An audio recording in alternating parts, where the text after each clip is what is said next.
Buongiorno, bentrovati col notiziario di Prealpina.it che apriamo con l'allarme per il caro carburante, ennesimo aumento con la benzina a 2,07 € al litro in modalità self-service e a 2,195 € al litro il servito. Il gasolio torna sopra i 2 euro. Massimo Sassi, distributore varesino, presidente della Federazione Benzinai, lancia l'allarme. Avanti così, rischiamo di chiudere. Sentiamo il servizio curato da Massimo Rovati.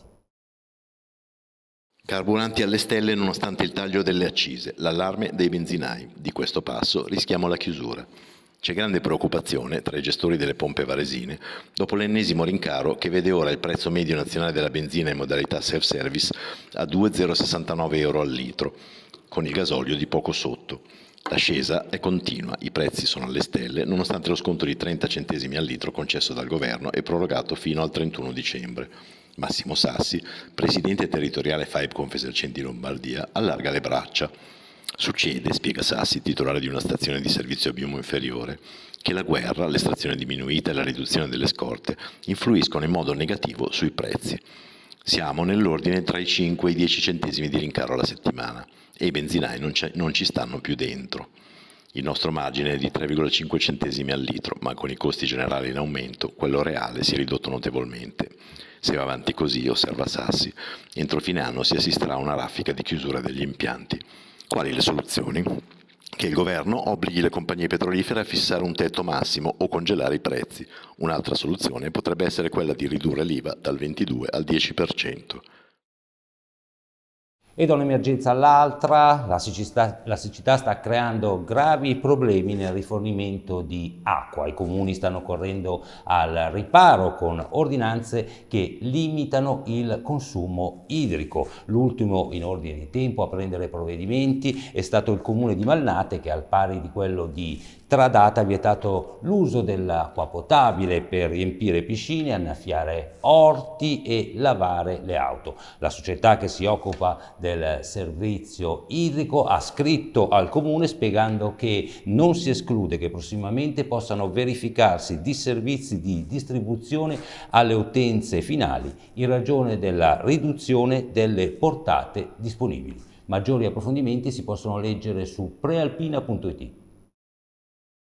Questa mattina a Varese il congresso di UPEL, l'Unione Provinciale degli Enti Locali, nel quale sono state affrontate le problematiche della difficoltà per i comuni nell'accedere ai bandi del PNRR.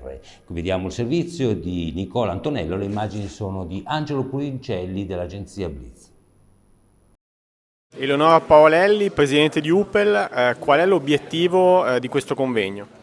Fornire gli strumenti necessari agli enti locali per affrontare i bandi del PNRR, una sfida importante soprattutto per i sindaci che si trovano davanti a una situazione che permetterà di migliorare appunto i nostri territori e il nostro paese. Quali problemi e quali soluzioni sul PNRR vi stanno indicando i sindaci? I problemi sono di accesso a questi bandi e alle pieghe che questi bandi hanno di difficile comprensione e che i piccoli comuni appunto con gli strumenti che hanno veramente difficoltà a capire come muoversi e appunto arrivare a ottenere il bando. Soluzioni? Le soluzioni sono UPEL che mette a disposizione gli strumenti necessari per accompagnarli in questa difficile opportunità.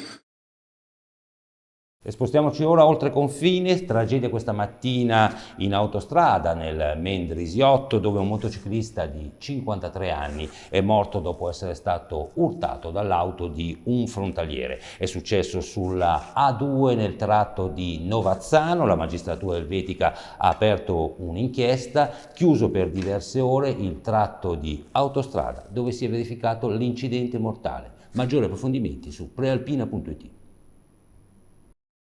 E chiudiamo col ciclismo. Alessandro Covi, il campione di Taino, non è partito questa mattina a Locarno nella sesta tappa del Giro della Svizzera. Durante la notte ho avuto febbre e nausea, ha spiegato Covi, penso dovuti a un virus intestinale. Il corridore ha aggiunto: alcuni miei compagni di squadra sono risultati positivi al Covid, quindi in via precauzionale, in accordo con lo staff medico, abbiamo deciso di non partire. Il prossimo appuntamento per il professionista varesino sarà dunque il campionato italiano di domenica 26 giugno a Gallipoli. E questa è l'ultima notizia, appuntamento col TG delle ore 19. Buona giornata.